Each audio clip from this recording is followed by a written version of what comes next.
Wait here.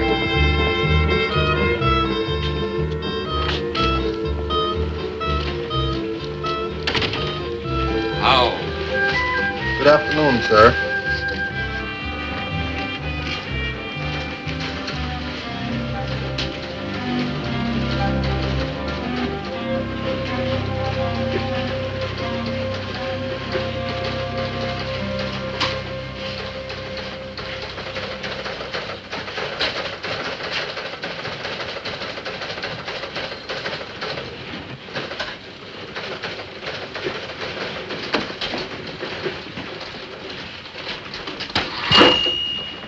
Yes?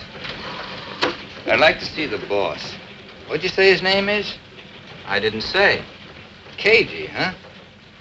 Mr. Boot is the owner and publisher. Okay, tell Mr. Boot Mr. Tatum would like to see him. Charles Tatum from New York.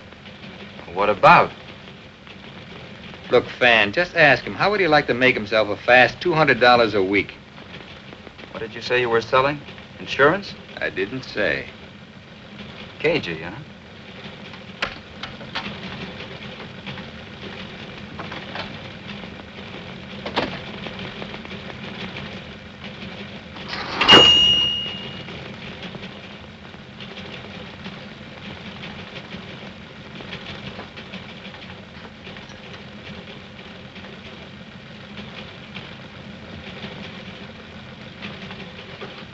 Isn't that something? Who said it? Well, Mr. Boot said it, but I did the needlework. Oh. Okay. I wish I could coin them like that. If I ever do, would you embroider it for me? Oh.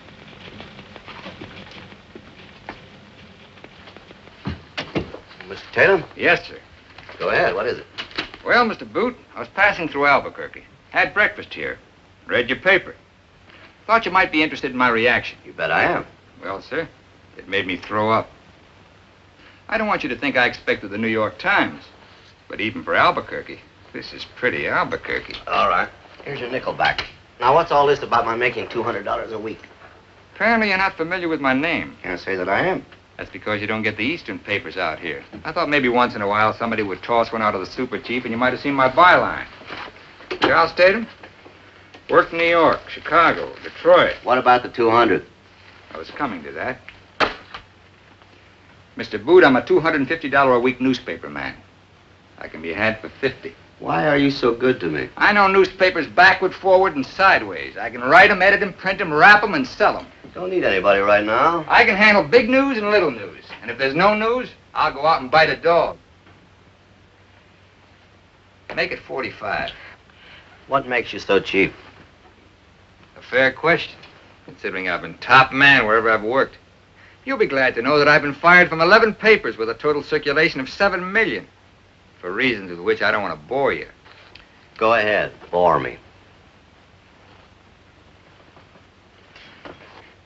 I'm a pretty good liar. I've done a lot of lying in my time.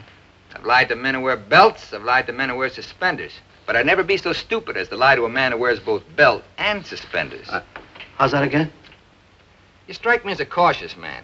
A man who checks and double checks. So I'll tell you why I was fired. In New York, a story of mine brought on a libel suit. In Chicago, I started something with a publisher's wife. In Detroit, I was caught drinking out of season. In Cleveland, I get the picture. now then, I find myself in Albuquerque with no money. A burnt-out bearing, bad tires, and a lousy reputation. Bad tires can be dangerous. I've only one chance to get back where I belong. To land a job on a small-town paper like yours and wait and hope and pray for something big to break. Something I can latch onto. Something the wire services will gobble up and yell for more.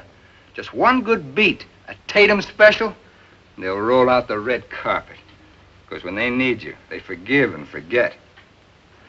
But until then, Mr. Boot, you'll get yourself the best newspaper man you ever had.